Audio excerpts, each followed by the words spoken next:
বাংলাদেশের জনগণ আর চাঁদাবাজি দেখতে চায় না। হয়রানিমূলক কোনো মিথ্যা মামলা হবে, এইটা আমরা দেখতে চাই না। আমরা চাই মানুষের শান্তি, মানুষের কল্যাণ, মানুষের মুক্তি। নির্বিঘ্নে মানুষ ঘুরবে, হাঁটবে, চলবে।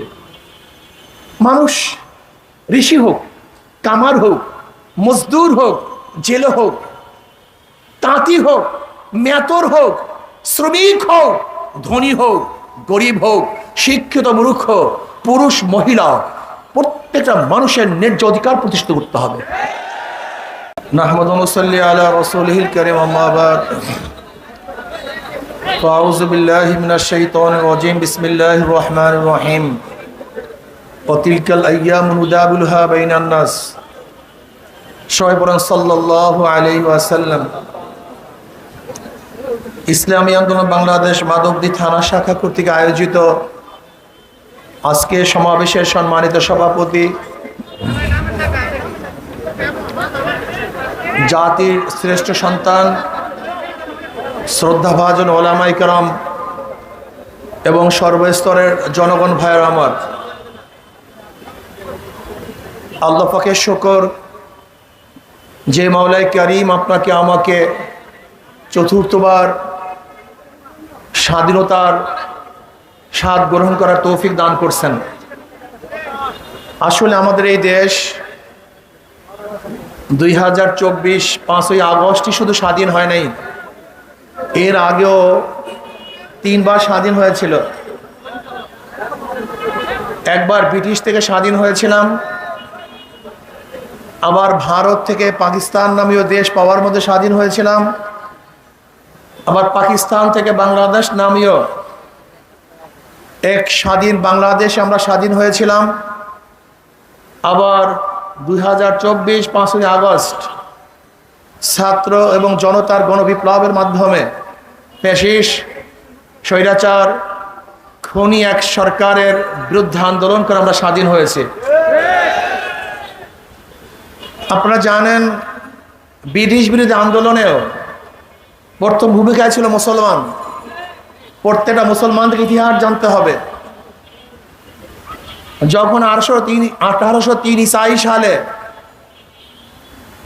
দিল্লির শাসক জাফরের থেকে ব্রিটিশরা দিল্লি দখল করেছিল, তখনই শাহ ওলিউল্লাহ মুহাদ্দিস দেহলভী রহমাতুল্লাহ আলাইহির বড় সাহেবজাদা ঘোষণা দিয়েছিলেন, আজকের থেকে পাক ভারত উপমহাদেশ দারুল হরব, এদের বিরুদ্ধে আন্দোলন করা প্রত্যেকটা মুসলমানদের জন্য ফরজ আইন।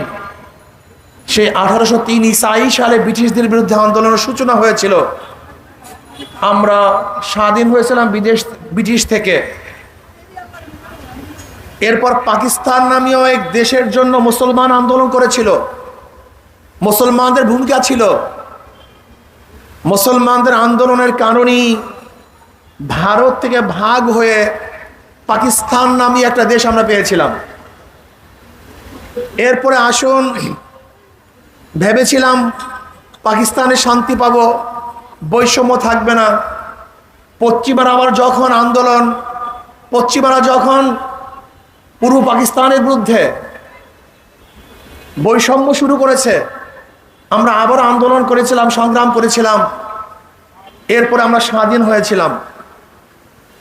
আবারও শেখ হাসিনা সরকার যখন জুলুম, অত্যাচার, অবিচার, খুন, গুম, দুর্নীতি, অপহরণ, বিভিন্ন ধরনের জুলুম অত্যাচার জাতির উপরে চাপিয়ে দেওয়া শুরু করেছে, এদেশে মানুষ আবার আন্দোলন করেছে, সংগ্রাম করেছে।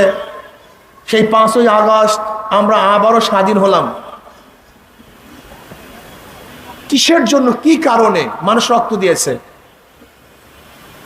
71-এ কেন আন্দোলন করেছে? সেই 71-এর আন্দোলনের ভূমিকায় ছিল সাম্য, মানবিক মর্যাদা, সামাজিক ন্যায় বিচার, সাম্য, সবাই সমান, বাংলাদেশের নাগরিক সবার অধিকার সমান, মানবিক মর্যাদা, আশরাফুল মাখলুকাত এই বনি আদমকে শ্রদ্ধা করতে হবে, সম্মান দিতে হবে, তাদেরকে আদর স্নেহ করতে হবে। মানবিক মর্যাদা দিতে হবে, ন্যায় বিচার প্রতিষ্ঠিত করতে হবে। যখন বৈষম্য শুরু হয়ে গেল, আবারও মানুষ বৈষম্য বিরোধী আন্দোলনে ঝাঁপিয়ে পড়েছে, রক্ত দিয়েছে, জীবন দিয়েছে, যেন এদেশ দুর্নীতিমুক্ত হয়, এদেশ চাঁদা মুক্ত হয়, এদেশ ডাকাতি মুক্ত হয়, এদেশ মিথ্যা মামলা মুক্ত হয়, এদেশের প্রত্যেকটা মানুষ অধিকার ফিরে পায়। কিন্তু আমরা কি দেখলাম? 5ই আগস্টের পরে যেই কারণে মানুষ জীবন দিয়েছে, রক্ত দিয়েছে, সেই জুলুম অত্যাচার আবারও শুরু হয়ে গেছে। সেই অত্যাচার আবারও শুরু। জ্বালাও পোড়াও, দখলদারি, চাঁদাবাজি, মিথ্যা মামলা। না, বাংলাদেশের জনগণ আর চাঁদাবাজি দেখতে চায় না। হয়রানিমূলক কোনো মিথ্যা মামলা হবে, এটা আমরা দেখতে চাই না। আমরা চাই মানুষের শান্তি, মানুষের কল্যাণ, মানুষের মুক্তি। নির্বিঘ্নে মানুষ ঘুরবে, হাঁটবে, চলবে। মানুষ ঋষি হোক, কামার হোক, মজদুর হোক, জেলে হোক, তাঁতি হোক, মেতর হোক, শ্রমিক হোক, ধনী হোক, গরিব হোক, শিক্ষিত মূর্খ, পুরুষ মহিলা, প্রত্যেকটা মানুষের ন্যায্য অধিকার প্রতিষ্ঠিত করতে হবে। আমরা চাই না মুসির সাথে খারাপ আচরণ, আমরা চাই না ঋষির সাথে খারাপ আচরণ, আমরা চাই না কুলির সাথে খারাপ আচরণ। আশরাফুল মাখলুকাত সেও মানুষ, রিক্সাওয়ালা, সে হালাল রুজি কামাই করে। একজন রিক্সাওয়ালার ঠেলাওয়ালা ওই সমস্ত চোর এবং ডাকাতদের চেয়ে হাজারো ভালো যারা এদেশের টাকা পাচার করেছে। এদেশে হাজারো ভালো ওরা, কোটি গুণ ভালো ওরা। যারা ব্যাংক লুটপাট করেছে, এদের চেয়ে হাজার গুণ ভালো আমার দেশের শ্রমিকরা। যারা মানুষের বুকের মধ্যে গুলিবিদ্ধ করেছে, তাদের চেয়ে হাজার গুণ ভালো আমাদের মেতরেরা। যারা মানুষের জুলুম অত্যাচার করেছে, এদেশে হাজার গুণ ভালো আমার শ্রমিকরা। আমরা চাই আশরাফুল মাখলুকাত প্রত্যেকটা মানুষকে শ্রদ্ধা করতে হবে, সম্মান দেখাতে হবে, তাদের অধিকারকে ফিরিয়ে দিতে হবে। আর আমি বিশ্বাস করি ইসলামী আইন বাস্তবায়নের আগ পর্যন্ত কোনোদিন অধিকার ফিরিয়ে দেওয়া সম্ভব নয়। আমি একটা প্রশ্ন করতে চাই, যারা মনে করেছেন যে ধর্মনিরপেক্ষবাদ প্রতিষ্ঠিত হলেই হিন্দুরা মুক্তি পাবে, খ্রিস্টানরা মুক্তি পাবে, আমি আপনাদের কাছে প্রশ্ন করতে চাই, এই 53 বছর তো ইসলামী হুকুমত ছিল না, আপনারা কি মুক্তি পেয়েছেন? আপনারা শান্তি পেয়েছেন? অধিকার ফিরে পেয়েছেন? তাহলে ইসলামকে ভয় করেন কেন? আপনারা কি দেখেছেন 5ই আগস্টের পরে সর্বপ্রথম ধর্মীয় প্রতিষ্ঠানগুলিকে হেফাজত করার জন্য ইসলামী আন্দোলনের লোকজন ঝাঁপিয়ে পড়েছিল। ছাত্র আন্দোলনের লোক, যুব আন্দোলনের লোক, মুজাহিদ কমিটির লোক, যে যেখানে ছিল তারা ঝাঁপিয়ে পড়েছে। এখন প্রশ্ন করতে পারেন, মসজিদ পাহারা দেওয়ার প্রয়োজন হয় না, মন্দির পাহারা দেওয়ার প্রয়োজন হবে কেন? আসলে মসজিদ নিয়ে কেউ রাজনীতি করে না, কিন্তু মন্দির নিয়ে হাজারো মানুষ রাজনীতি করে। মনে রাখতে হবে, মন্দির ভাঙ্গার কারণে মন্দির পাহারা দেয় না, বরং মন্দির ভেঙ্গে এ দেশকে ধ্বংস করার যারা চক্রান্ত করে তাদের বিরুদ্ধে পাহারা দেই। এদেশে কোনো মুসলমান মন্দির ভাঙ্গে না, এদেশে কোনো খাঁটি মুসলমান মন্দিরে আঘাত করে না, কিন্তু যারা প্রতিমা ভেঙ্গে, মন্দির ভেঙ্গে বারবার রাজনীতিক অস্থিতিশীল পয়দা করতে চেয়েছে, সৃষ্টি করতে চেয়েছে, আমরা তাদেরকে পাহারা দেই যে তোমাদের লোক যেন মন্দির ভেঙ্গে এই দেশকে ধ্বংস করতে না পারে, এর জন্য পাহারা দেই। এদেশে কোনো মুসলমান মন্দির ভাঙ্গে না, কোন হিন্দুদের আক্রমণ করে না। নির্বাচন আসবে, নির্বাচনে কি হবে? নির্বাচনে মুত্তাকিন লোকদেরকে ক্ষমতা বসাবেন, আল্লাহওয়ালাদের ক্ষমতা বসাবেন, ইসলাম প্রিয় লোকদেরকে ক্ষমতা বসাবেন। যদি ইসলাম প্রিয় লোকদেরকে ক্ষমতায় বসান, তাহলে দরজা খুলে ঘুমাবেন, কোনো টেনশন থাকবে না। আপনাদের ডিউটি তারা পালন করবে, আপনাদের খেদমতের জন্য তারা নিয়োজিত থাকবে। কমপক্ষে আপনাদের মাল আত্মসাৎ করবে না। আপনারা কি জানেন বর্তমান অবস্থাটা কি? 18 লক্ষ কোটি টাকা বিগত সরকার ঋণ করছে। 18 লক্ষ কোটি টাকা।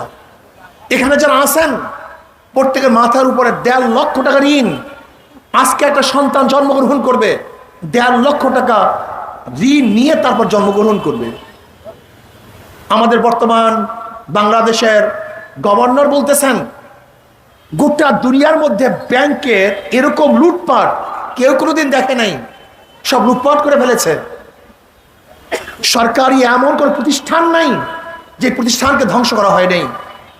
আশ্চর্য হয়ে যায়, আজকে সরকার পরিবর্তন হওয়ার সাথে সাথে সর্বোচ্চ বিদ্যাপীঠ ইউনিভার্সিটির ভিসি ভাইস চ্যান্সেলর কেন পরিবর্তন হবে, প্রফেসররা কেন পরিবর্তন হবে?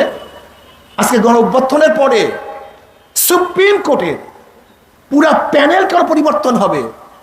আপনি কি দেখেছেন যেখানে সর্বোচ্চ বিদ্যাপীঠ এবং সর্বোচ্চ বিচারালয়, সেখানেও নিরপেক্ষতা তারা রক্ষা করতে পারে নাই, বজায় রাখতে পারে নাই। আশ্চর্য হয়ে যায় আমরা, এই দেশটা কোথায় চলে গেছে।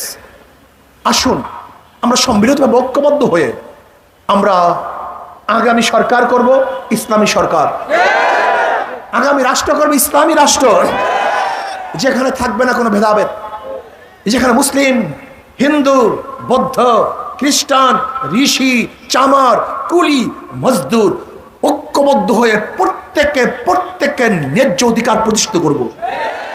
এরকম একটা দেশ আমরা চাই। খাস করে আহলে হক ওলামায়ে কেরামকে বলবো, আহলে দেওবন্দের অনুসরণ করুন। আহলে দেওবন্দ কোন অবস্থাতেই কোন স্বার্থের কারণে, ক্ষমতার কারণে তারা নীতি এবং আসল আদর্শকে বিসর্জন দেয় নাই। আজকে আমাদের মধ্যে আমরা কি দেখতেছি? আমাদের আকাবেরদের পথকে ভুলে গিয়ে নতুন ভাবে কিছু ভাইয়েরা যে তামসা চক্র শুরু করছেন, এটা আমাদের আহলে দেওবন্দের আকীদা এবং আখলাকের সাথে মিশে না। কাজে আসুন আহলে হক আমরা যারা আছি সব ঐক্য হয়ে যায়, এই দেশকে যারা গড়তে চাই তারা সব ঐক্য হয়ে যায় এবং আগামী রাষ্ট্রের ক্ষমতা ইসলামকে নিতে চাই। যদি আগামী রাষ্ট্রের ক্ষমতা ইসলাম যায়, তাহলে আমাদেরকে আর অবৈধ রক্ত দিতে হবে না, অবৈধ পেশানি উঠাতে হবে না, আমাদের অবৈধভাবে জেলে যেতে হবে না, অবৈধভাবে খুন হতে হবে না। কাজে আসুন আমরা সবাই সম্মিলিতভাবে ইসলাম হুকুমাত কায়েম করি, বৈষম্য দূর করি, সবাই এক হয়ে যায়, দেশের কল্যাণে সবাই কাজ করি। আল্লাহ আমাকে এবং আমাদের সবাইকে ইসলামের পক্ষে, দেশের পক্ষে, মানবতার পক্ষে কাজ করার তৌফিক দান করেন।